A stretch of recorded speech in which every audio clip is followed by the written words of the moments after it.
Bonsoir à tous, bienvenue pour ce nouvel épisode de Chez Ficelle. Aujourd'hui, un épisode incroyable et c'est la première de Thibaut qui est avec nous. Thibaut qui n'avait pas été là sur l'épisode précédent avec la nouvelle équipe et qui fait son entrée en tant que maître de cérémonie. Salut Thibaut, je vais te laisser la place, je vais te laisser guider ce podcast. Fais-toi plaisir, faites-vous plaisir messieurs et surtout régalez-nous. La scène est à vous. Et merci Étienne. Salut à tous, chers auditeurs, je suis enchanté de faire votre connaissance, surtout que je suis accompagné ce soir d'une belle équipe, à commencer par Cédric, ancien joueur jusqu'en Pro B et entraîneur à la JA Vichy. Salut Piche. Ouais, salut Thibaut, salut tout le monde. Il y a également Ben Kali, le parieur fou qui baigne dans le basket depuis tout petit.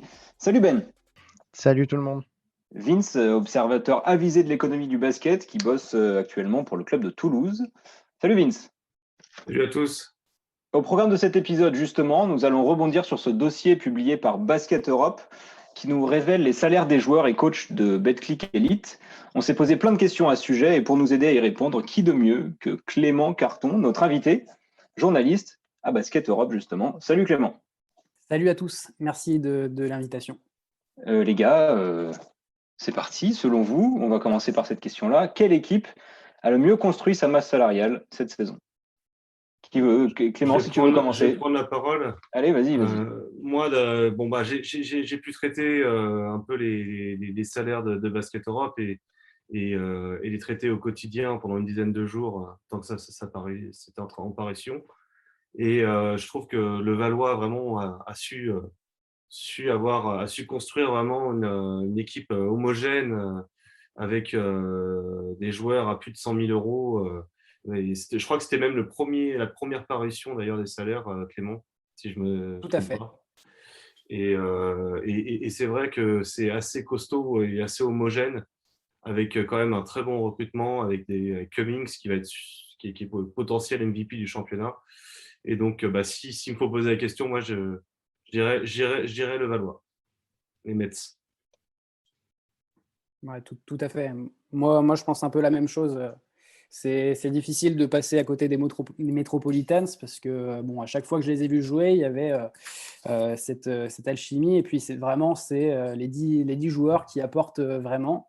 Et ça, c'est forcément le résultat d'une belle construction d'effectifs. Et c'est la 3e masse salariale. Ils sont premiers au classement au moment où on fait ce podcast.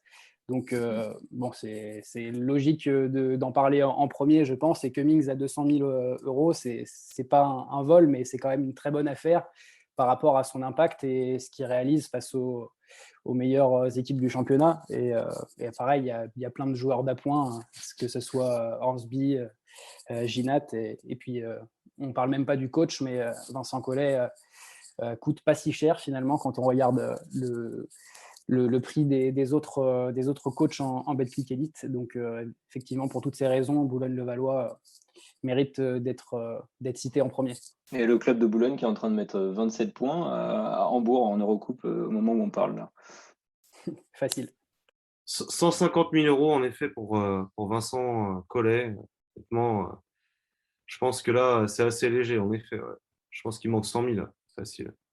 C'est-à-dire que en fait, donc moi, on l'a annoncé finalement à 120 000 euros. Et donc Vincent Collet, ce qui se passe, c'est qu'il est encore sous contrat avec la fédération. Donc je ne sais pas exactement combien il touche avec la fédération pour être coach de l'équipe de France, mais en fait il a ces 2 salaires-là. Et effectivement, la condition entre la fédération et le club, c'était que, et Vincent Collet, c'était qu'ils reprennent un club. Et donc, il n'était pas venu là chercher forcément l'argent, je pense, mais plus le projet sportif qui correspondait à ce qu'il pouvait apporter en plus de l'équipe de France. Si on compare avec les autres coachs, ça donne quoi le salaire de Vincent Collet ? Il y a 3 coachs au-dessus de lui. On a, il y a eu les 2 coachs monégasques, forcément.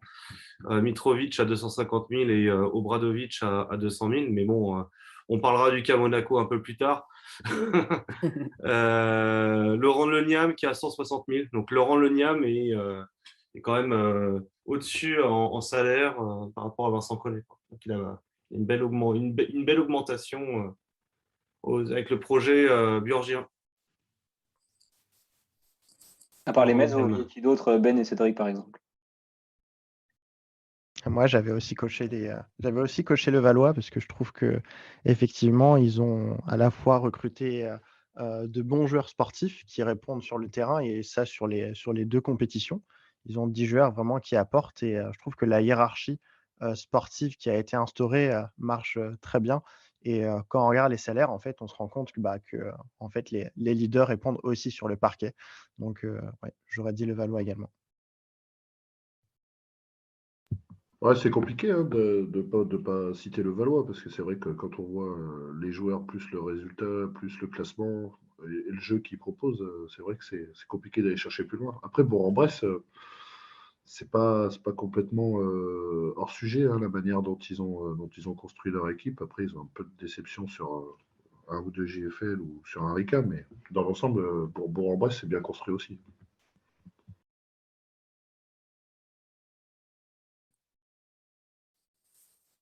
Les gars, n'hésitez pas, hein. Ouais, moi, pour rebondir, bon, Ouais. Bourg-en-Bresse, c'est une chose, mais après, je pense que globalement, toutes les équipes ont pas trop mal réussi cette année à construire quelque chose de solide. Après, si on veut regarder celles qui sont mieux classées par rapport au classement de leur masse salariale, il y a quand même un certain nombre d'équipes, dont Roanne, Pau, Nanterre, Dijon, Limoges, Cholet. Voilà, donc si on doit faire vraiment le parallèle entre la masse salariale et le classement, et donc forcément un petit peu le niveau de jeu et le niveau d'investissement, il y a toutes ces équipes-là qu'on pourrait citer aussi. Une petite anecdote sur Rouen. Moi, à la base, je suis né à Rouen, donc forcément, je suis ce club depuis très très longtemps. Et je suis notamment sur le forum des supporters de la chorale de Rouen. Et je suis beaucoup ce que dit le coach Jean-Denis Choulet. C'est vrai que Rouen, il y a 2 saisons, quand ils sont remontés, donc le coach, c'était alors Laurent Pluvy. Rouen, ils avaient monté une équipe avec des joueurs majoritairement qui venaient de Pro B, à qui ils avaient signé des contrats assez longue durée. Et une des premières choses que le coach Choulet a dit, c'est que les salaires quasiment les plus hauts de l'effectif étaient donnés à des joueurs français ou à des étrangers qui venaient de Pro B. Et selon lui, du coup, la hiérarchie sportive qu'il pouvait y avoir ne respectait pas la hiérarchie financière et donc salariale. Et on voit que cette année, il a enfin eu les mains libres. Il s'est débarrassé de certains contrats. Je pense notamment à Xavi Forcada, qui avait signé sur 2 saisons un salaire qui était tout à fait correct et plutôt élevé pour un club du standing de la chorale. Cette année, il s'est attaché à donner forcément un salaire beaucoup plus haut pour les joueurs qu'il allait énormément responsabiliser et du coup des salaires plus faibles pour les JFL qui ont un temps de jeu beaucoup plus moindre.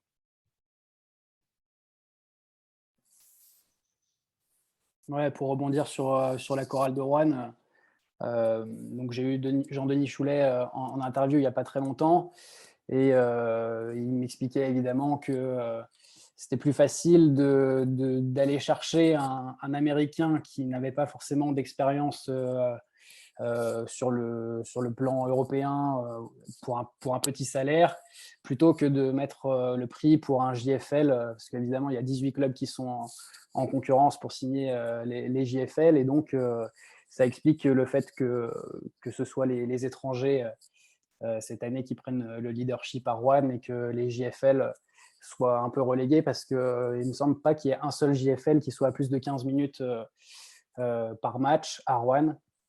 Enfin bref, en tout cas, ça donne un effectif à la fin qui est à la 14e ou 15e masse salariale du championnat et qui est classé 11e après 22 journées. Donc quand même, pour situer la chorale de Rouen, c'est un formidable travail et un formidable recrutement qu'ils ont fait, sachant que je crois qu'ils sont à 1,3 million d'euros dépensés, alors que le top 10, donc la 10e masse salariale, c'est l'élan béarnais à 1,7 million d'euros, et les Brouettes, et Rouen est allé chercher des gars comme Lauren Jackson, Johnny Beren-Meskel et Jackie Nangant, qui sont tous à moins de 100 000 euros la saison. Donc en termes de recrutement bien pensé, je pense que Rouen a une place particulière, quoi. Tu parlais des JFL et des joueurs étrangers. Quelle différence il y a dans les rémunérations, tu vois, au moment de signer les contrats? Comment ça se passe pour les JFL et pour les joueurs étrangers? Comment ça se passe, les négociations dans ce cas-là? Bah, au niveau des négociations, je ne sais pas si c'est vraiment différent. Ce que je peux dire, c'est que dans tous les cas, tous les clubs commencent déjà par construire un petit peu leur effectif sur la base des JFL parce que c'est quand même le quota le plus important parce qu'il y a des quotas qui font qu'on est obligé d'avoir jusqu'à 4 joueurs formés localement. Donc, en termes de construction, d'abord. C'est ça que ça veut dire un JFL, hein, c'est joueurs formés localement. Voilà, c'est joueurs formés localement, c'est majoritairement des Français ou des joueurs étrangers formés en France. Ça peut être le cas, par exemple, d'Ibrahima Falfaye, qui est né au Sénégal, mais qui a été formé à Chalon-sur-Saône. Voilà, donc principalement, enfin, quasiment, je n'ai pas de chiffres en tête, mais je pense que 90% des joueurs sont des Français des joueurs JFL sont des Français qui ont été formés en France, quoi, tout simplement. Et puis le reste, ce sont des joueurs étrangers venus en centre de formation. Voilà, et puis il faut, dans tous les clubs, il faut qu'il y en ait 4. Donc, je pense que tous les clubs pensent avant tout à réfléchir comme ça, parce que si on commence à signer des joueurs étrangers avant de penser au JFL, ben, on se retrouve avec un marché qui est fermé au moment de boucler l'effectif et c'est trop tard pour signer des joueurs de complément. Vince, tu voulais dire un truc? Alors, oui, désolé, Nico. Vas-y. Alors, donc non, je disais juste par rapport au salaire que j'ai répertorié au fur et à mesure des parutions, j'avais noté qu'en fait, en termes de masse, j'ai relevé un peu des masses et j'ai mis aussi des chiffres à échelle et j'ai remarqué que par exemple, il y avait que seulement 6 Français à plus de 200 000 euros en salaire et il y en avait 26 pour 26 étrangers à plus de 200 000 euros. Donc il y a vraiment énormément de joueurs qui forcément, il y a quand même énormément d'argent en jeu. Mais quand j'ai regardé après pour les plus de 100 000 euros, il y a des joueurs à plus de 100 000 euros, 33 Français et 49 étrangers. Donc voilà. Après, derrière, sur les joueurs, on a une majorité quand même de joueurs français, entre 100 et 200 000 euros à peu près, sur ce que j'avais relevé.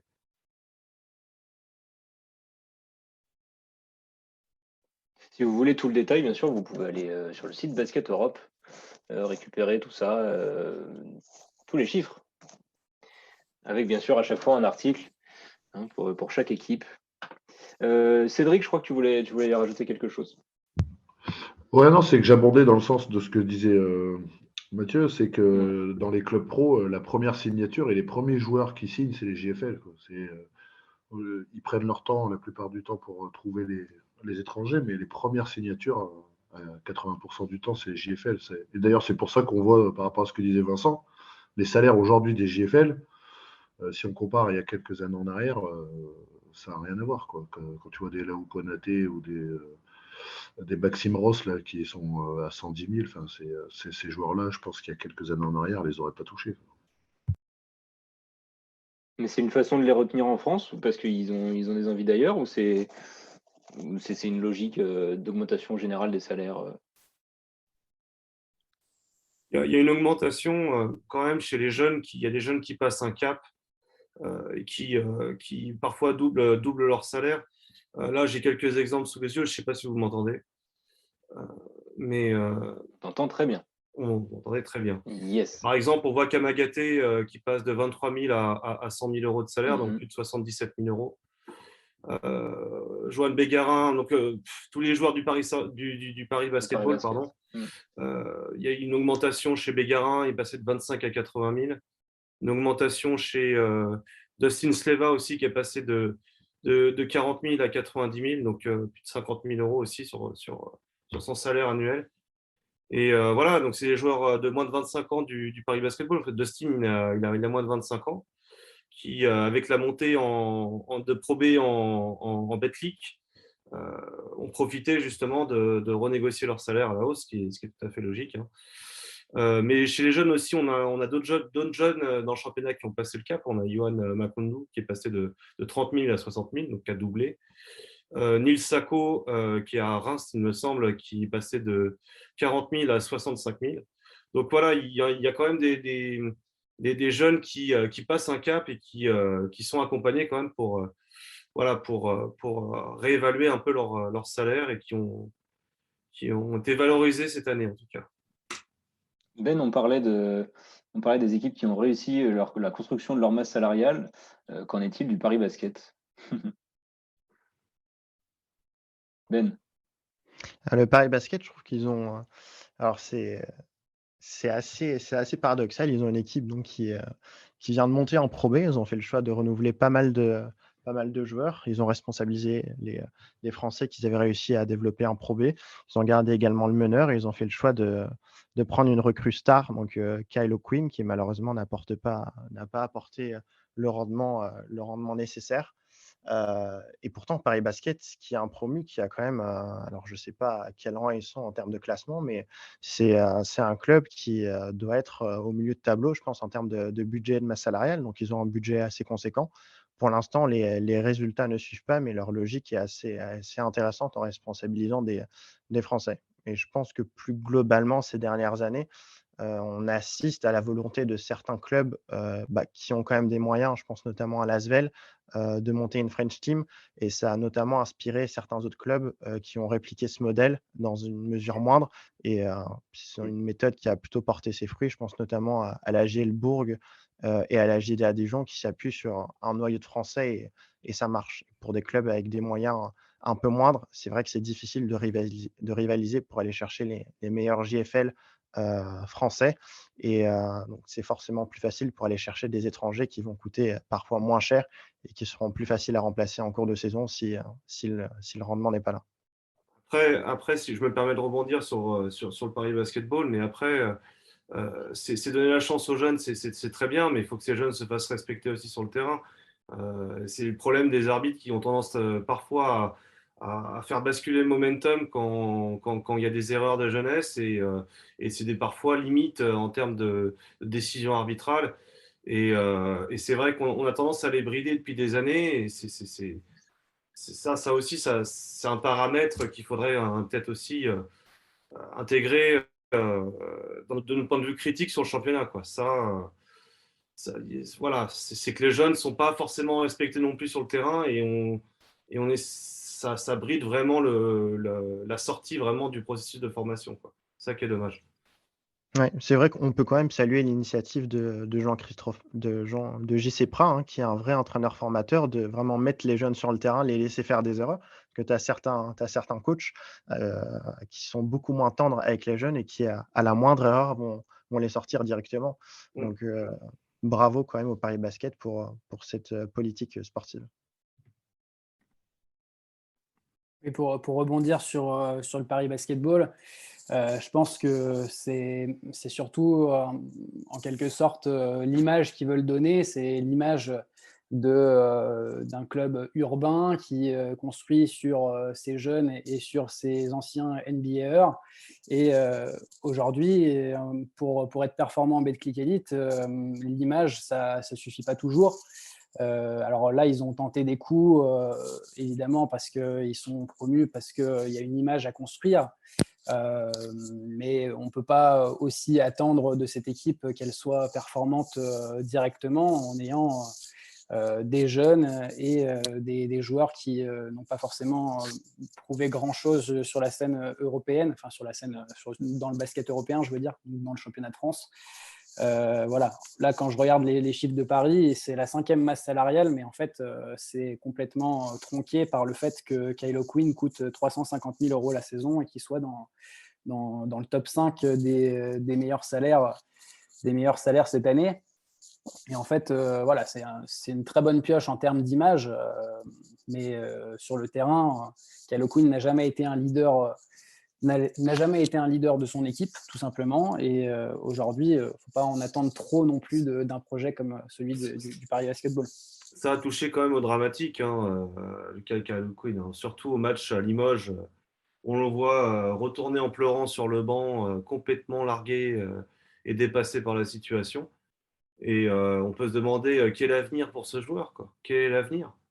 Par sosie de Rick Ross, je vois pas ce qu'il peut devenir, quoi. Donc, Dans tous les cas, l'équipe cette semaine donc il y a tout juste une semaine, a publié un article comme quoi Kyle Quinn et Paris c'était fini.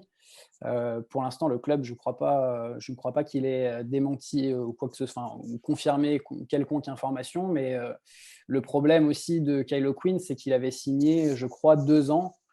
Et donc, pour rompre un contrat de 2 ans comme ça au milieu d'une saison, c'est toujours plus compliqué que s'il avait été sous contrat que les quelques mois restants, quoi. ouais. Quand tu construis ta masse salariale, quand tu as un club de Betclic Elite, donc on a compris que tu commences par tes JFL, et après tu essayes du coup peut-être de mettre le plus d'argent sur des stars qui viennent d'ailleurs, sur des joueurs américains. Mais comment tu fais pour aussi prendre en compte le côté sportif et justement l'alchimie, tu vois, vous parliez de ça à Paris, ils ont mis des jeunes Français et des stars qui viennent d'ailleurs. Comment tu crées une alchimie quand tu construis ton effectif?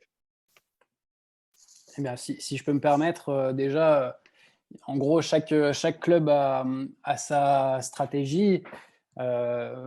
Cette stratégie, elle est basée sur les joueurs qui sont sous des contrats pluriannuels ou sur les JFL. Et puis, en gros, une fois qu'on a ces quelques joueurs leaders, on va chercher des profils complémentaires. Tout à l'heure, on parlait de la chorale de Rouen.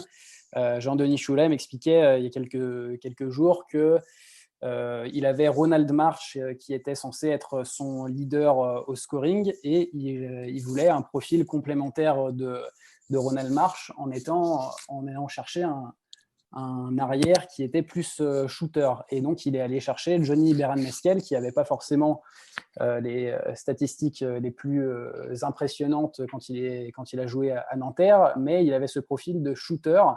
Et cette année, pourquoi ça marche vraiment bien la chorale de Rouen, c'est qu'aujourd'hui, vous avez un leader qui est en fait finalement sur le terrain Ronald Marsh et le meneur Lauren Jackson. Et derrière, vous avez des joueurs complémentaires capables d'apporter un peu de shoot extérieur, de densité physique aussi avec les deux intérieurs qui sont Johan Teredik et Boubacar Touré. Et en fait, vous avez une équipe qui a été pensée pour être complémentaire en fait. Donc ça, en fait, au milieu du mercato, ils se sont dit ok, on a ces joueurs-là, comment on fait pour les entourer au mieux? Et donc là, c'est le travail des scouts, des agents aussi qui envoient si vous voulez, leurs profils qui sont complémentaires par rapport à ce que l'équipe recherche. Et voilà, souvent, les directeurs sportifs passent 2-3 coups de fil aux agents avec lesquels ils ont l'habitude de travailler et ces agents ressortent quelques noms. Et finalement, c'est qu'à partir de ce moment-là que le club négocie directement avec le joueur. Donc tu prends l'exemple de Rohan, mais du coup c'est quelque chose de courant de d'abord miser tes gros salaires sur des joueurs et ensuite de faire des compléments autour. C'est une question sportive, mais tu vois, c'est aussi une question financière. Quand tu trouves, tu vois, en négociant un très bon joueur, tu essaies ensuite de compléter avec les plus petits salaires ton effectif du côté sportif et économique du coup. Clairement, c'est tout à fait ça. Si on commençait par prendre des joueurs de complément et qu'on se dit tiens, il me reste 150 000 € annuels et qu'en fait on ne trouve pas le leader qui nous reste, et ben, l'équipe est fichue, quoi. Si les directeurs sportifs commençaient à terminer leur recrutement par leur star, en quelque sorte, ça laisserait beaucoup plus de place au hasard. Et aujourd'hui, en Betclic Elite, on peut pas laisser la place au hasard parce que les équipes sont tellement homogènes que finalement, un recrutement raté se paye tout de suite cash.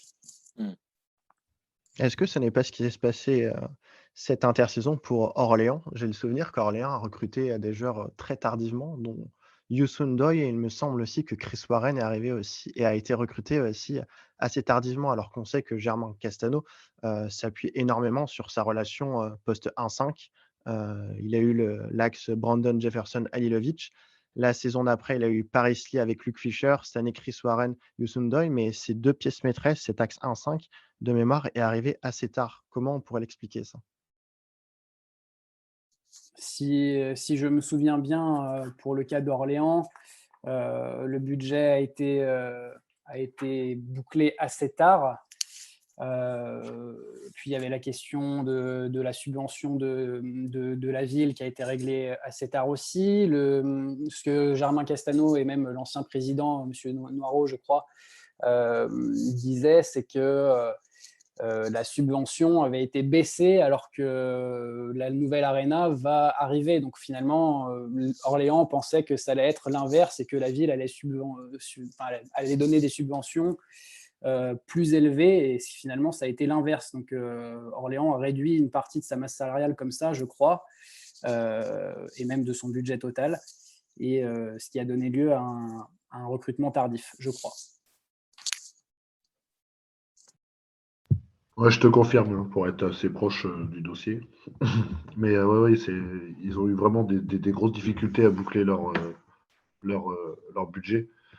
Et en plus, ils se sont un peu fait piller à l'intersaison, quoi, parce qu'ils avaient fait une bonne saison.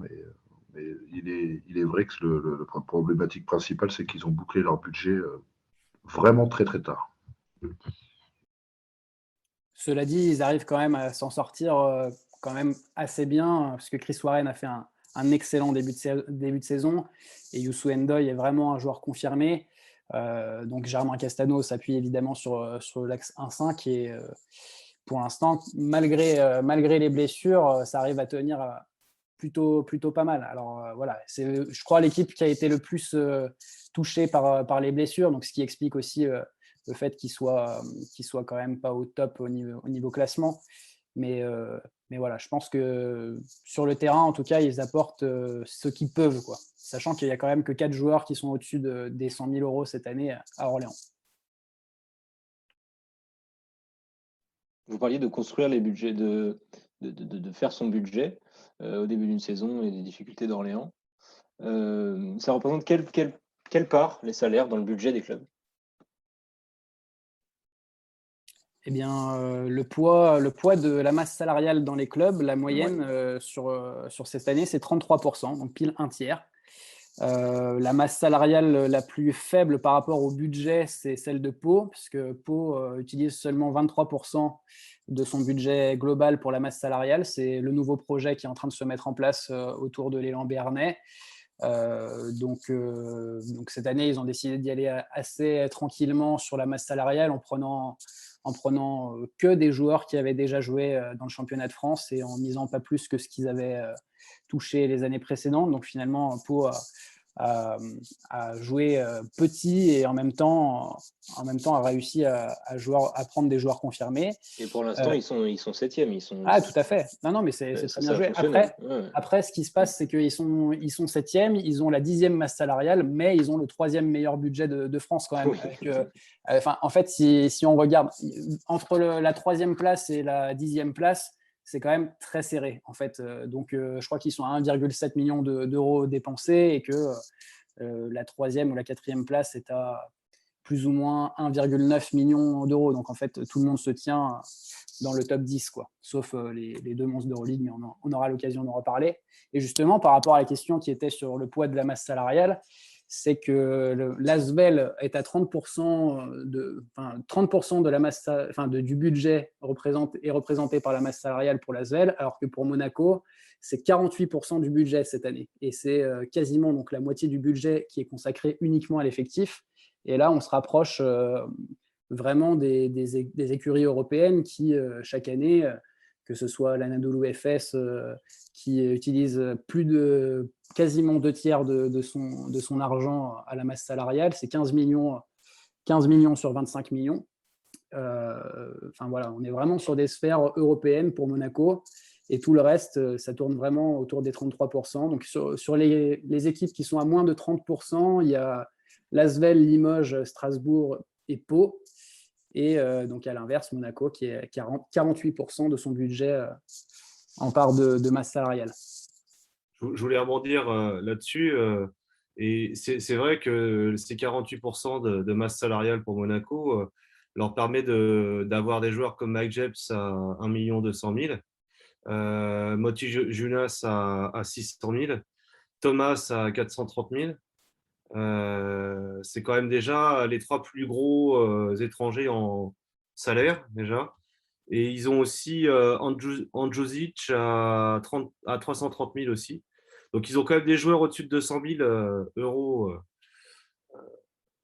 Enfin, il y en a quand même pas mal, quoi. Ils sont quand même des beaux bébés, quoi. Ce qui me choque, je crois, le plus à Monaco, ce serait même pas le salaire de Mike James, c'est plutôt la sous-value que je trouve représente le salaire de Alpha Diallo, qui a un impact absolument monstrueux, je trouve, sur cette équipe. Et surtout dernièrement, là, il est en train de faire une fin de saison régalade. Enfin, Monaco, le budget, on sait pourquoi ils ont mis autant de budget dans la masse salariale, hein. Ils visent clairement de rester dans le top 8 d'Euroleague et puis essayer de gratter une carte permanente, hein. Je pense la réflexion qu'ils ont dû avoir, c'est celle-là. Après, ils ont des moyens que je pense d'autres n'ont pas aussi. La permanente, ça paraît compliqué avec des clubs comme la Virtus Bologne qui là en ce moment fait un recrutement de malade, même si c'est que pour la fin de saison, et le Partizan Belgrade aussi. Donc je pense que la carte permanente, ça peut être compliqué, mais pourquoi pas.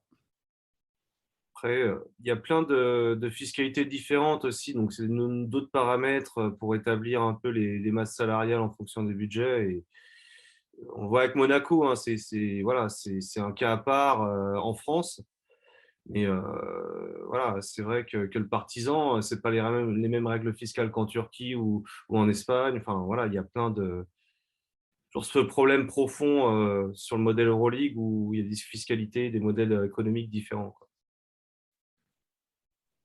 Ouais, pour rebondir là-dessus, il y a un chiffre qui a été révélé par Basket News il n'y a pas très longtemps. C'est que pour 100 000 euros annuels nets, un club dépense en fait 190 000 euros en France. Et c'est beaucoup moins en Italie. Par exemple, 150 000 en Italie, 150 000 en Israël et c'est 110 000 en Serbie. Donc en fait, acheter un salaire à 100 000 euros en Serbie, ça coûte quasiment le prix coûtant, alors qu'en France, ça va coûter le double. Donc ça va du simple au double. Et pareil, même au sein de pays, là on parle de Monaco qui a des règles de fiscalité différentes, mais c'est pareil en Espagne, où il y a Baskonia, par exemple, qui a des règles de fiscalité qui sont différentes de celles de Madrid et de Barcelone en raison de la fiscalité du Pays basque. Donc finalement, c'est très très difficile d'établir une différence entre les pays européens et on voit que la France, au même titre que l'Allemagne, fait partie des pays les plus taxés, quoi, en gros. Donc c'est compliqué. Là, on parle de joueurs qui sont à 350 000 euros, mais finalement, ils coûtent quasiment le double.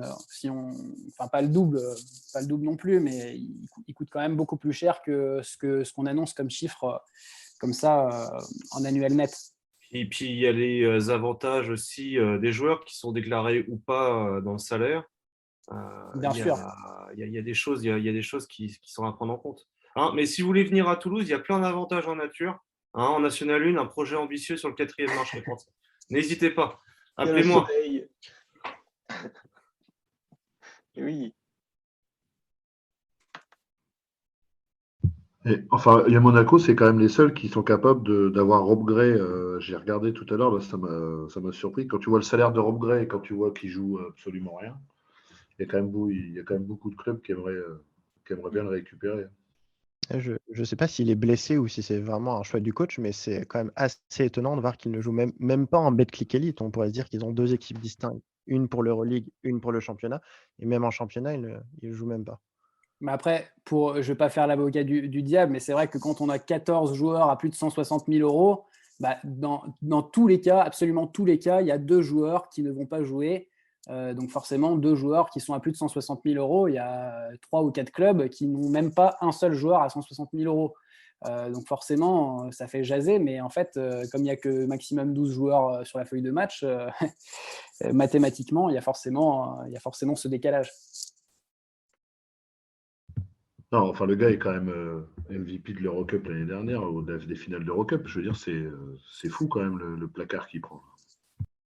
Ouais, bien sûr, bien sûr. Après, le recrutement de Monaco en mode Euroleague, voilà, quand il y a 8 joueurs, enfin, il y a combien de joueurs qui sont mieux payés que lui cette année? 9 joueurs qui sont mieux payés que lui. Donc, mathématiquement, ça le place quasiment en 9e position en termes d'impact potentiel de joueurs au départ. C'est ce qu'ils ont cru qu'ils pourraient apporter. C'est pas le leader de l'équipe comme il pouvait l'être l'année dernière sur les phases finales d'Eurocup, mais bien le 9e joueur cette année, ce qui fait toute la différence. Et puis en plus de l'effectif complet, il y a aussi sur son poste. Moi, je suis absolument fan de Rob Gray depuis qu'il est arrivé en France, mais oui, il y a sur son poste, il y a du monde, quoi. Clément, comment on peut comparer la Betclic Elite, en termes d'attractivité sur les salaires par rapport à l'Europe en général, par rapport aux autres championnats européens? Bah, ce que je peux dire, c'est que je peux donner déjà quelques chiffres sur les salaires des autres ligues en Europe. Il y a le site Europro Basket qui avait sorti il y a 2 ans les salaires moyens en fait, des autres ligues européennes.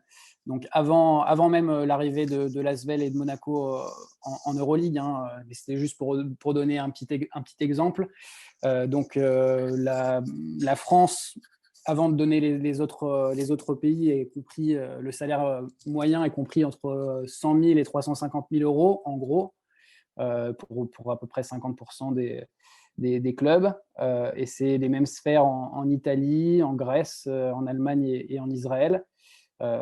Et en France, ça risque de monter même quand la Betclic Elite passera à 16 clubs à l'issue de la saison 2022-2023, puisque mathématiquement, enfin, 2 petits clubs, entre guillemets, risquent de descendre. Donc à l'étranger, en Italie, par exemple, en 2019-2020, les salaires étaient compris entre 150 000 et 350 000 euros, donc quasiment sur les mêmes bases qu'en France, avec une pointe à 2 millions d'euros pour le salaire maximum. Cette année, c'est Niccolò Melli de l'Olympia Milan qui touche 2 millions d'euros la saison. Donc, on peut un peu comparer quand même à ce qui est en train de se passer en France et en Italie. En Grèce, le salaire moyen il est un peu plus bas, entre 60 000 et 250 000 euros. Mais les chiffres sont gonflés par les 2 gros que sont l'Olympiakos et le Panathinaikos. Et par exemple, cette année, l'Olympiakos est capable de mettre 1,8 million d'euros sur Kostas Loukas, ce qui est plus que ce que Monaco donne à Mike James, sachant que Mike James touche 1,2 million d'euros, mais qui touche également une partie du salaire qu'il aurait dû toucher au CSKA Moscou quand il s'est fait limoger. Bref. Mais en Israël, sinon, c'est à peu près la même chose qu'en Grèce. Les salaires ils sont compris entre 80 000 et 250 000 euros annuels. Mais le Maccabi Tel Aviv fait gonfler les chiffres avec jusqu'à 1,5 million d'euros la saison cette année pour le meilleur salaire. Et finalement, le pays qui se rapproche le plus de nous en termes de comparaison, c'est l'Allemagne, parce que les salaires sont compris entre 100 000 et 350 000 euros selon cette même étude, et qu'à ma connaissance, il n'y a pas de salaire mirobolant qui dépasse le million d'euros, exactement comme le championnat de France si on enlève Mike James cette année. Voilà, donc par rapport à la comparaison avec les autres pays européens, il y a quand même la Turquie et la Russie qui sont au-dessus de tous les pays que je viens de citer maintenant. Donc selon l'étude, c'était entre 200 000 et 500 000 euros sur ces salaires moyens, avec des pointes jusqu'à 3 ou 4 millions d'euros la saison. Donc là, on voit qu'on est vraiment sur des sphères différentes de ce que l'Asvel ou Monaco peuvent offrir à leurs meilleurs joueurs. Et puis l'Espagne est vraiment au-dessus de tous les pays que je viens de citer par l'homogénéité de son championnat, où le salaire moyen était compris entre 250 000 et 500 000 euros. Donc voilà, ça c'est tous les chiffres qui montrent que finalement le championnat de France n'est pas loin en termes d'attractivité salariale, mais voilà, quasiment elle est dans un ventre mou avec tous les pays qui envoient au moins un représentant par année en Euroleague, quoi, finalement. Je crois que Vince, c'est toi qui nous en parlais pendant la préparation du podcast. Il y a le salaire qu'on reçoit en France, mais il y a aussi une question de stabilité. Tu nous parlais de ça. De quelle stabilité tu À parles? moins que je me trompe. De stabilité fiscale, tu vois, le fait quand tu es un joueur de t'installer en France, de savoir ce que tu vas avoir avec ton argent.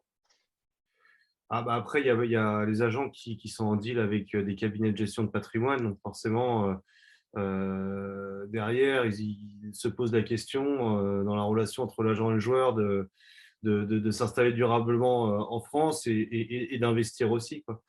Ça fait partie de la prestation. Ouais. Et ce que je peux ajouter sur le sujet, c'est que en France, vous avez aussi la sécurité d'être payé à la fin du mois. Voilà. Si vous êtes dans un club donc, en Turquie, en Grèce ou en Russie, vous pouvez aller consulter le site de la FIBA qui traite tous les litiges de salaire, tous les impayés. Je ne vais pas refaire l'histoire du Khimki Moscou l'année dernière, mais Mhm. en gros, il y a la moitié des joueurs qui n'ont toujours pas touché leur salaire, quoi. Et aujourd'hui, vous êtes en France, peu importe l'un des 18 clubs dans lesquels vous êtes absolument sûr de toucher le moindre centime de votre contrat. Donc ça, c'est quand même une sécurité qui est très importante et ça rend la France un peu plus attractive par rapport à ça, malgré le fait que ce soit taxé plus sévèrement. On a un joli petit droit du travail. Et on a moins de dérives, hein. C'est Mhm. vrai que qu'il y a 10 ans, hein, c'est la Betclic Elite quand même commence à avoir vraiment des clubs professionnels et qui sont bien ancrés et qui respectent des méthodes de gestion dans les clubs. Mais il n'y a pas si longtemps que ça, moi j'ai récupéré, j'ai récupéré les documents de Hier Toulon lorsque je bossais au Paris Basketball. On a vu quand même des choses pas très catholiques. Donc ça a bien évolué quand même depuis quelques années. Est-ce que vous savez, messieurs, comment on négocie un salaire en Betclic Elite? Comment ça se passe entre un club, un agent, un joueur? Comment ça se passe? Moi, ce que je peux dire, c'est que quand c'est le club qui est demandeur d'un profil, donc qui demande par exemple à des agents de leur fournir une liste de joueurs potentiels. Par exemple, bonjour monsieur l'agent, je veux un pivot dominant en Betclic Elite, joueur français ou étranger à moins de 150 000 euros annuels. Est-ce que vous avez ça en stock? Donc l'agent fournit une liste potentielle. Ça peut être aussi, ça peut ne pas être que l'agent, ça peut être des scouts ou des personnes qui travaillent plus ou moins pour les clubs. Moi, j'ai Kylo Quinn. Voilà. Et une fois que vous avez ce profil-là, en fait, les directeurs sportifs, ils font leur choix numéro 1, choix numéro 2, choix numéro 3, et ensuite, ils appellent l'agent du numéro 1. Bonjour, on sait que l'agent vous avait dit que ce serait 150 000 euros, mais nous, on vous fait quand même une offre à 120 000. Vous n'êtes pas d'accord, est-ce qu'on peut trouver un travail à votre femme ou ce genre de choses. Enfin, finalement, il y a plein de petits aspects de la négociation qui ne concernent pas uniquement le salaire, mais aussi le bien-être du joueur et le logement. Est-ce qu'il va avoir une voiture pour aller travailler, enfin pour aller à l'entraînement? Il y a tout ce panel qui est à prendre en compte pendant la négociation, mais voilà, il faut quand même que le club puisse rentrer dans ses dépenses, quoi, finalement. C'est ça le plus important. C'est vrai que ce qui est intéressant d'observer, c'est tout le relationnel que font les agents avec les entraîneurs au quotidien. C'est ça en fait, hein. C'est énormément de travail de réseau et de relationnel à travers des années. Et c'est pour ça qu'on peut voir aussi qu'il y a des agents qui ont l'habitude de mieux bosser avec certains clubs que d'autres pour placer des joueurs. Donc voilà, donc c'est vraiment une relation très importante entre l'agent et l'entraîneur et tout au long de l'année. Il y a des transferts de joueurs, c'est des préparations de plusieurs semaines hein, et des échanges qui se font pendant plusieurs semaines entre agents et entraîneurs. Donc voilà, ça se fait pas en un éclair comme ça, quoi. Et voilà, c'est ça qui est intéressant d'observer aussi au niveau relationnel, quoi, entre les agents et les coachs, quoi. Et Vince et Cédric, vous qui êtes au contact de clubs professionnels, est-ce que vous pouvez nous dire qui recrute et qui a la main mise sur le recrutement? Est-ce que c'est le coach, comme c'est le cas, je pense à Rouen, où Jean-Denis Chollet a vraiment la main mise sur le recrutement? Est-ce que c'est le directeur sportif? Est-ce que parfois c'est le président? Comment ça se passe?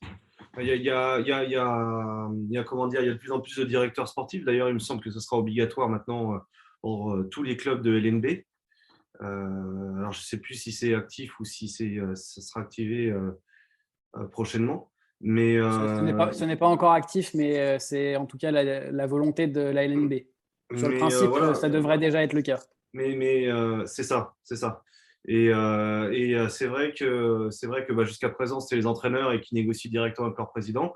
Et c'est pour ça que là, on veut mettre un intermédiaire pour pouvoir essayer de justement d'avoir une connexion au quotidien sur les choix d'effectifs. Et donc voilà. Et donc là, par exemple, à Dijon, c'était vraiment le travail qu'il y avait entre l'ancien coach. Jean-Louis Borg. Pardon? Jean-Louis Borg. Jean-Louis Borg, voilà.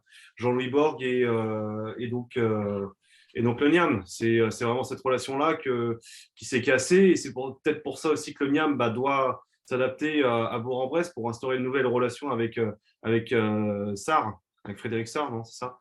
Donc voilà. Donc c'est vrai que il y a différentes dimensions encore, différents modèles de clubs. Et donc du coup, on va voir une évolution sur le poste de directeur sportif très prochainement. Il y a des clubs qui commencent quand même à cogiter sur le sujet, quoi. Moi, de ce que je connais, en fait, c'est ce que disait Vincent. Quand il n'y a pas de directeur sportif ou de directeur général, ou de choses comme ça, moi, pour Vichy, il n'y a pas de secret. C'est le coach qui connaît son enveloppe et qui après mène la globalité des négociations jusqu'à la fin, jusqu'au contrat. Et après, il présente au président, voilà, quand il a pris les contacts, quand ils ont tout négocié, il va voir le président, il dit voilà. Après, il a quand même l'avis de son directoire par rapport à la personnalité, surtout du joueur, et choses comme ça. Mais le problème, c'est que le directoire est complètement déconnecté et que derrière, ils n'ont aucune idée, ils n'ont aucun indicateur sur ce qui se passe au quotidien dans leur club, quoi. Et ça, c'est bien de mettre quelqu'un quand même qui a une vision déjà du projet sportif et qui puisse aussi rationaliser les coûts, les dépenses, les choix sur les joueurs, parce que ça Non, manque. mais je suis d'accord. Je suis d'accord avec toi, mais tu viens de le dire. La problématique, je pense, en France, déjà, c'est que c'est pas forcément un poste qui est culturellement. C'est pas très culturel chez nous d'avoir ça, d'être staffé de cette manière-là. Mais après, c'est aussi un coût. Et aujourd'hui, tu rajoutes aujourd'hui, si tu veux un DG qui tient la route, un salaire annuel sur des budgets. Moi, je parle de la Pro B surtout. Sur des budgets de Pro B, ça peut vite t'imputer ta masse salariale et t'empêcher de prendre des joueurs que tu veux prendre. C'est l'enjeu de façon de stabilisation d'un club, hein, c'est de pouvoir staffer soit un DAF, soit un directeur général qui gère l'ensemble de l'administratif et de la technostructure, donc développer de l'argent. Et aussi le directeur sportif. Le directeur sportif, il s'occupe que du sportif, mais il y a plein de boulons à serrer et à professionnaliser vraiment sur la durée. Et c'est les clubs qui prennent cette voie-là qui sont ancrés et qui sont ancrés pour durer. C'est ça qui est intéressant et qui est important aussi pour pour pouvoir conserver vraiment des clubs durablement en Betclic Elite. Est-ce que c'est le cas à l'Asvel ou à Monaco, par exemple, les clubs les plus riches? Il y a un directeur sportif. Je pense que sur le modèle de Monaco, on n'est pas du tout sur une marque qu'on va développer sur un territoire pour faire essayer de mettre le public au cœur du projet. Hein. Je pense que c'est pas du tout le projet de Monaco. Mais ils ont un directeur sportif depuis des années. Ouais. Ouais, ce que je peux rajouter, c'est que là, si on regarde les 10 plus grosses masses salariales en Betclic Elite, maintenant, tout le monde a un directeur sportif sur le top 10, en gros, des masses salariales. Après, sur les plus petits clubs, évidemment, le changement ne peut pas se faire en 2 jours. On ne peut pas dire « Ah, on rajoute 2 ou 3 personnes dans le staff administratif, dont un directeur sportif. » Donc là, c'est par exemple des équipes comme Chalon-Reims, des équipes comme Le Portel, comme Fos-sur-Mer, comme Roanne. Pour l'instant, c'est des équipes où finalement le coach a la mainmise totale sur la construction de l'effectif. Mais je pense quand même que dans quelques années, c'est déjà avec cette directive de la LNB, donc, qui est d'instaurer un directeur sportif de manière systématique sur tous les clubs de LNB, ça va arriver en fait. Je pense que là, on est dans une transition qui a commencé déjà il y a quelques années. Et je sais pas, dans 5 ou 10 ans, il n'y aura plus aucune équipe, je pense, en Betclic Elite, en première division en tout cas, qui n'aura plus de directeur sportif. Que Le Portel, Éric Gérard, je crois, a la double casquette. Il est à la fois coach et directeur sportif, Voilà. étant donné qu'il a pris En la fait, place de Crève-Cœur. exactement. Bon, moi, là, j'ai cité le Portel, mais effectivement, ils avaient tenté ce coup cette année en allant chercher finalement Serge Crèvecoeur, qui était le coach le moins bien payé de Betclic Elite. Et finalement, aujourd'hui, quand on voit qu'il a été remercié, le coup était presque pas préparé, mais si finalement ça ne marchait pas sportivement, je pense que Éric Girard était déjà au fait de pouvoir reprendre les commandes en cours de saison et pas avoir à payer un autre coach. Finalement, il y avait cette double casquette, mais sans trop de pression parce que Serge Crèvecoeur n'était pas forcément le coach le plus payé de Betclic Elite. Selon vous, les amis, qui est le meilleur coach recruteur en Betclic Elite? Allez, Jean-Denis. Il n'y a pas de discussion, il n'y a aucune discussion possible. Jean-Denis, il own tout le monde. Là. Ça parle pour lui, quoi. Je veux dire, le gars, il va te chercher des joueurs de nulle part. Enfin, il a un scouting qui est énorme. Moi, je l'ai connu quand j'étais très très jeune, en 95, quand il était à Chalon-sur-Marne. Déjà à cette époque-là, c'était un précurseur sur l'informatique, sur tout un tas de choses comme ça. Et il scoutait, il regardait des vidéos de joueurs. Je ne sais pas comment il réussissait à se les fournir, mais non, c'est un vrai scout, quoi, un vrai mec qui a du flair et qui trouve des mecs énormes. Il reporte toutes les Summer League, et notamment celle de Las Vegas, chaque été. Toujours en train d'essayer de flairer la bonne affaire. Hein. C'est un bon brocanteur hein, quand même. Hein. Il est bon, enfin, bon brocanteur. Non, plutôt un bon gars qui aime la brocante, Jean-Denis. Un bon chineur de bons joueurs. Exactement. Yes. Et puis je pense que c'est ce qui le motive. Hein. Je pense qu'il se met une motivation en fin de saison à dire bon allez, lequel je vais aller me dégoter. Et puis là sur les dernières années, il allait beaucoup voir et il se faisait envoyer et scouter tous les matchs des championnats un peu, les championnats lituaniens, tchèques, polonais. Il a été chercher Robertson en Suède. Ouais, après, en trouver un deuxième derrière, c'est compliqué. C'est ça, ouais. De toute façon, il aime bien avoir ce statut un peu d'outsider underdog. La fois, je me rappelle, où il est passé du statut vraiment d'underdog à favori du championnat, c'est suite au sacre qu'il a eu à Chalon, où il a essayé de construire une équipe sensiblement différente de ce dont il avait l'habitude, avec vraiment 10 joueurs, 10 très bons joueurs, vu que d'habitude, il construit vraiment son effectif pour avoir une hiérarchie avec 3 forts américains et le reste, on va aller chercher des joueurs de complément. Là, il avait construit une équipe avec vraiment 10 bons joueurs. Malheureusement, la mayonnaise n'avait pas pris. Il avait recruté Raphaël Poutney, Adam Smith, Pierre-Antoine Gillet et malheureusement, ça avait pas marché. J'en ai un deuxième, moi, de recruteur. Je dirais Pascal Donadieu. Ah. Pour faire des bonnes affaires et toujours construire Moi, j'avais lu en avec tête, des bonnes affaires et avoir une situation stable. Je ne sais pas ce que vous en pensez. Cette année, c'est clair et net que arriver à signer des joueurs comme Chris Horton, en plus, il avait déjà eu quand même un passage en France où il avait montré, donc il est arrivé quand même à le signer pour peu cher. Donc on ne va pas dire que c'est le plus gros upset, mais Tom Wimbush, moi, quand je vois qu'il est à 110 000 euros, par rapport à ce qu'il apporte sur le terrain et son salaire, ça c'est vraiment un upset incroyable. Et il y en a d'autres par le passé, des upsets signés Pascal Donadieu. Voilà. Et là, même sur les joueurs français cette année, signé Mokoka pour le prix qu'il a coûté. Voilà, Donadieu, c'est pour moi le numéro 2. Après, il y a quand même il y a quand même beaucoup de bons coachs et directeurs sportifs en même temps qui ont la double casquette.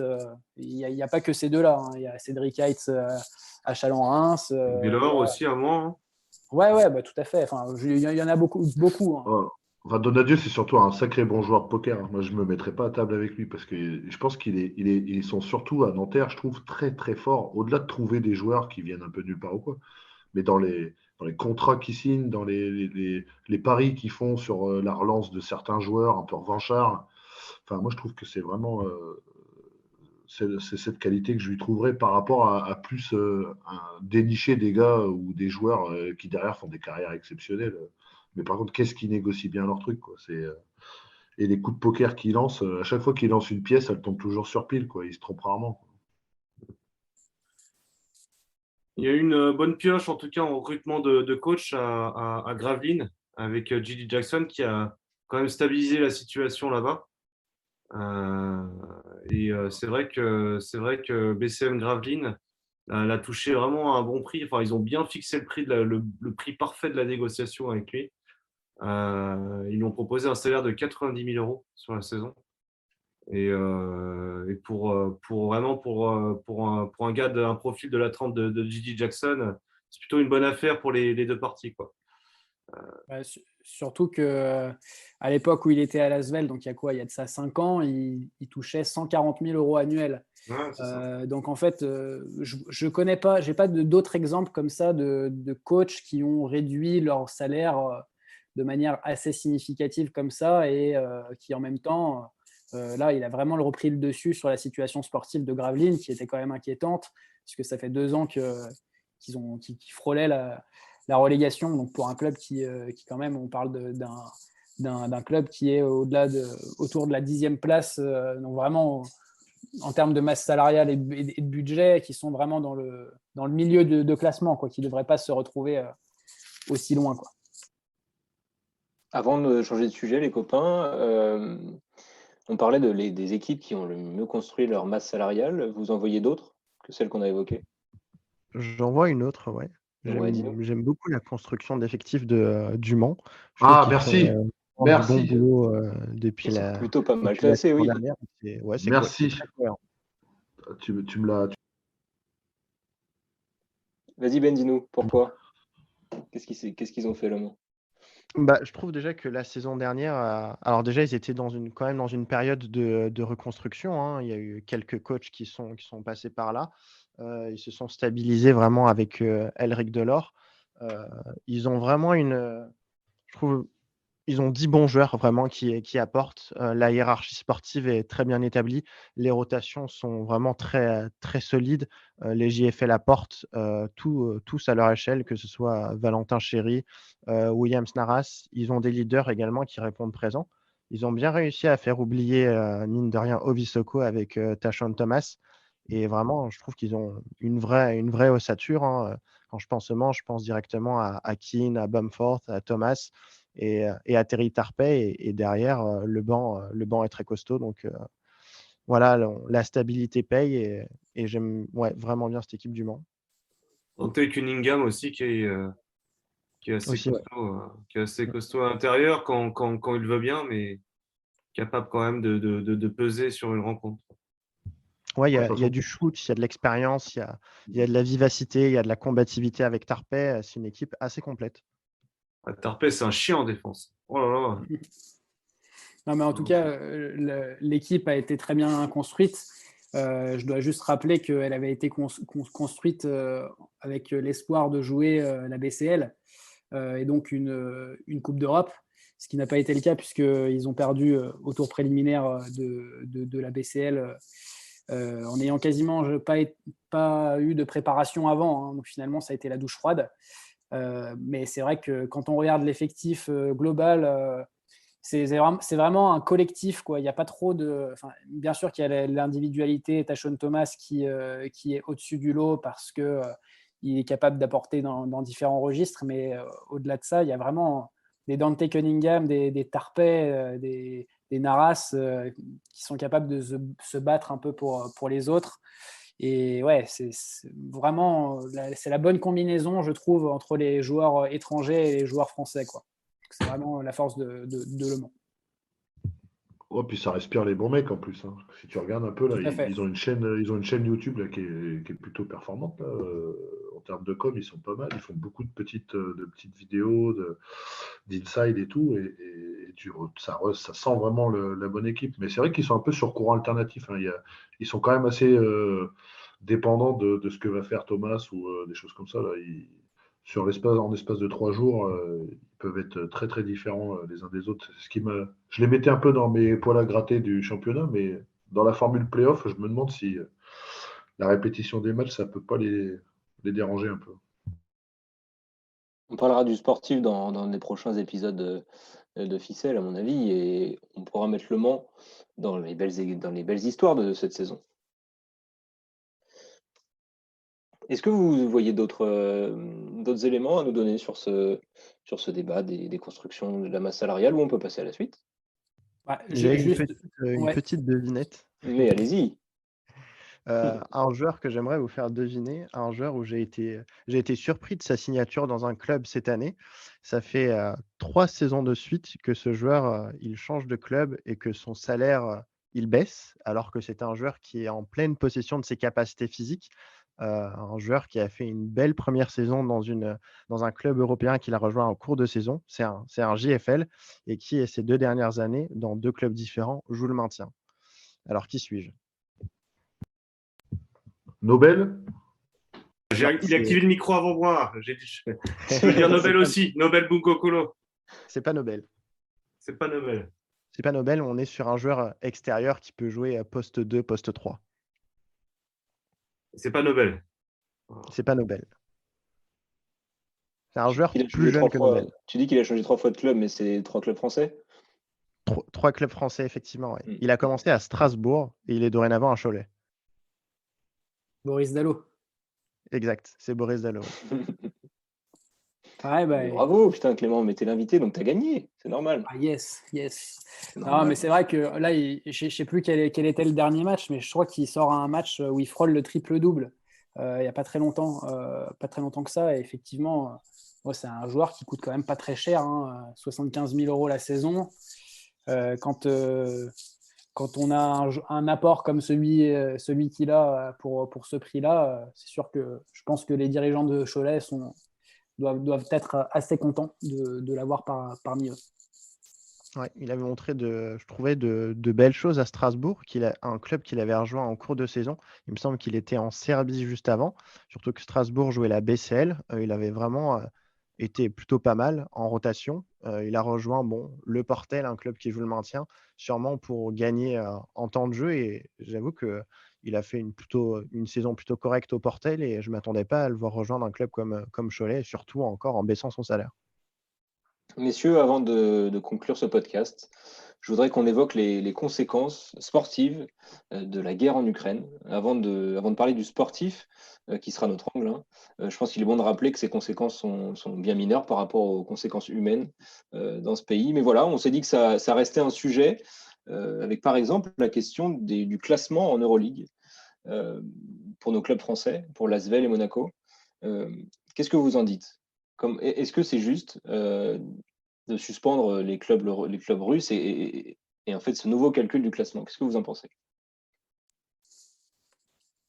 Moi, en tout cas, ce que je peux en penser, c'est que tous les modes de classement sont par définition injustes à ce moment-là de la saison parce que personne n'avait anticipé le départ en cours de saison des 3 équipes russes.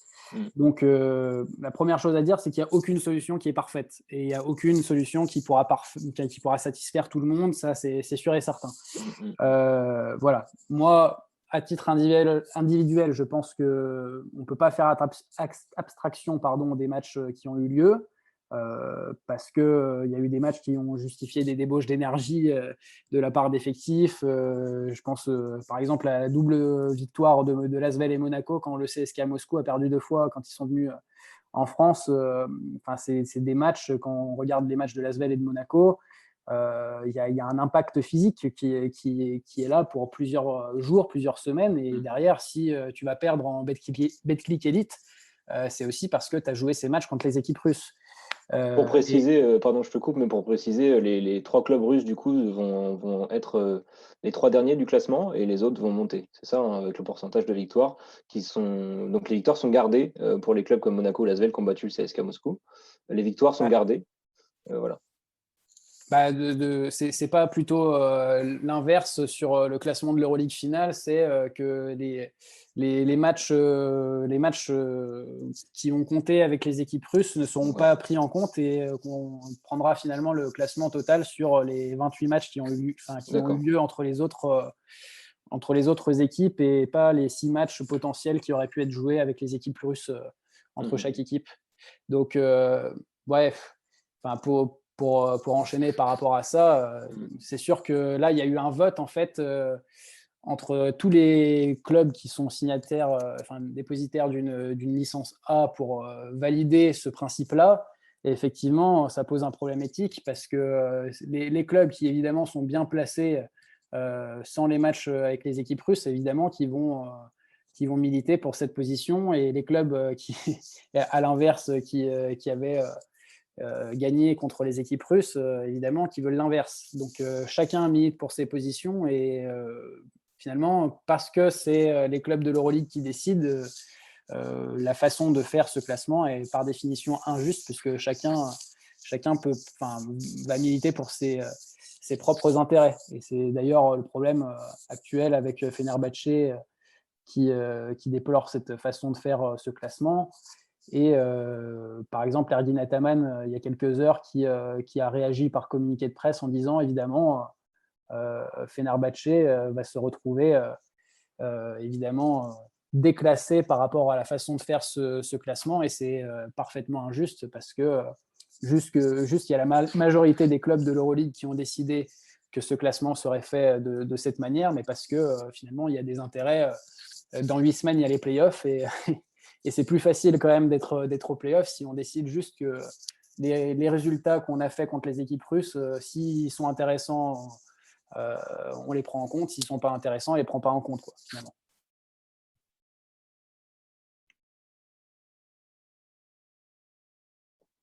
Oui, les autres, si vous avez un avis sur la question.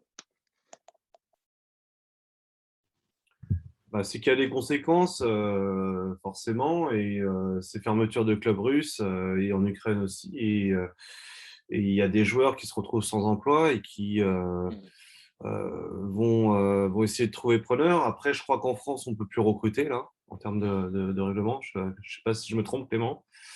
Oui, c'est depuis le 28 février, les clubs ne peuvent plus recruter que des pigistes médicaux. Donc, peut-être médicaux, quoi.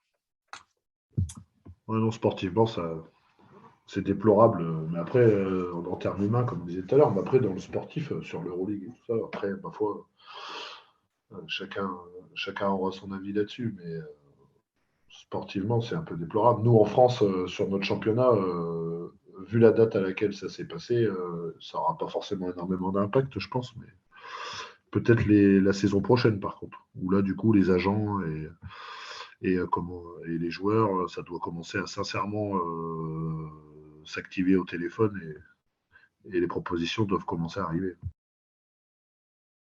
On voit des clubs aussi très engagés comme le Zalgiris Kaunas, par exemple. Il y a des clubs qui se désengagent de compétition. On peut se poser aussi à terme la question du maintien ou non de la VTB League, qui est une ligue qui regroupe des équipes de plusieurs pays qui sont dans ce coin-là. Donc, peut-être que ça peut avoir un impact effectivement sur la VTB League et donc sur pas mal de clubs au final de ces pays-là.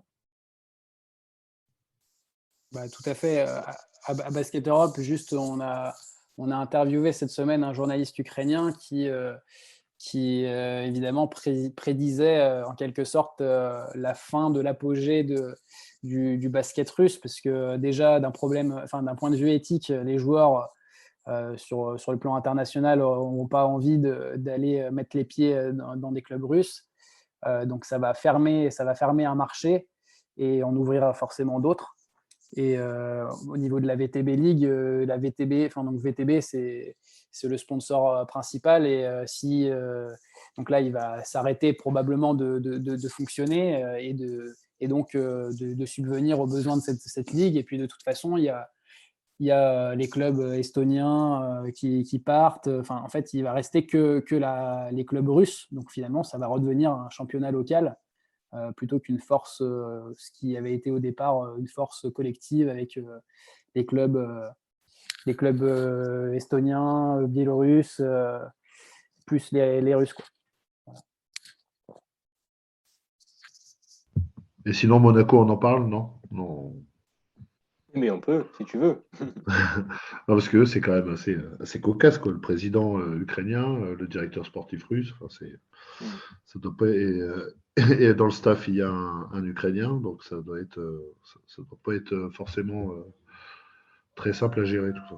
Le nouveau président, de ce que j'ai compris, donc il a plusieurs nationalités, dont la nationalité hongroise et monégasque. Et aujourd'hui, il se revendique comme non appartenant à la Russie désormais. Donc sur le papier, évidemment, il est russe de base. Mais il se désolidarise de ce qui se passe en Russie. Et puis, donc les Ukrainiens, donc, à commencer par Sergei Gladir et le directeur sportif Oleksiy Yefimov, bon, ils ne peuvent pas faire grand-chose de leur point de vue. Mais en fait, je crois que le club essaye d'être le plus loin possible du conflit en lui-même pour bien essayer de montrer qu'ils sont pas finalement que des Russes et des Ukrainiens. Ils sont là, ils sont à Monaco et ils sont 100% pour ce projet-là et sans réfléchir en termes de nationalité. Après, en général, on peut être ukrainien et russe et être contre cette guerre en Ukraine. Donc, c'est peut-être ce qui se passe à Monaco. Tout à fait. Voilà. Et ils n'ont pas des sponsors, Monaco, russes? Ils ont comme sponsor principal qui est Fedcom, qui est la boîte qui est détenue par monsieur Fedoriksev, qui est donc le président de Monaco. Donc oui, ils doivent avoir un certain nombre de sponsors russes, c'est sûr. Donc il faudra suivre la situation. Mais après, je ne sais pas quel impact direct ça va avoir. Ça, il faudra voir dans les prochains mois. Du point de vue du calendrier, du coup, des matchs ont été annulés. L'Asvel, la semaine dernière, n'a pas joué ces 2 matchs d'Euroleague contre des clubs russes. Est-ce que ça a eu un impact sur le championnat de France au niveau de la fatigue des joueurs?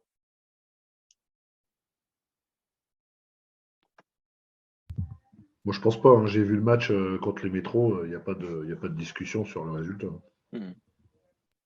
Moi, je pense au contraire que ça a pu, pour le cas de l'Asvel, par exemple, régénérer un petit peu les batteries, parce qu'une saison d'Euroleague, c'est pas neutre en termes de fatigue. 34 matchs supplémentaires sur une saison par rapport aux autres clubs qui n'ont pas de Coupe d'Europe, ça laisse forcément des traces. Et là, ne pas jouer pendant une semaine contre les clubs russes, alors bien sûr, il y a la dimension politique de l'acte, mais il y a aussi la dimension fatigue et énergétique, j'ai envie de dire, et forcément, ça régénère les batteries. Et on voit que l'Asvel est en train de récupérer des joueurs qui avaient été blessés pendant de longues semaines, et que ça sera probablement une autre Asvel sur la fin de saison.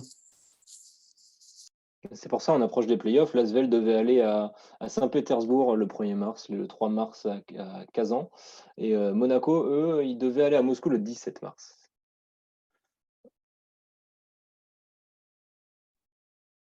Les autres, est-ce que vous voyez un impact sur la fin de saison en France?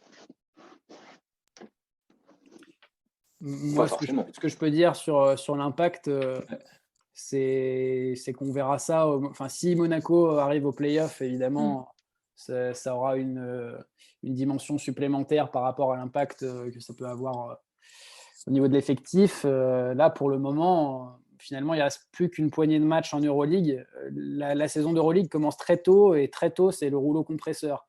Là, on arrive à 25 matchs entre 23 et 27 matchs joués sur 28 ou 34, tout dépend si on garde les équipes russes en compte. Donc finalement, Là, ça va se passer jusqu'aux playoffs et c'est à partir du moment où il y aura les playoffs qu'il faudra compter les blessés et savoir si les effectifs sont pleins ou pas. Mais pour l'instant, il n'y a pas d'énorme impact sur le championnat de France, je pense. Ok. Eh ben, merci Clément d'avoir été notre invité. Merci à toi. Bah, merci à vous de m'avoir accueilli. Même si Ouais. j'ai un peu. Bravo à toi pour tout le travail que tu as fait.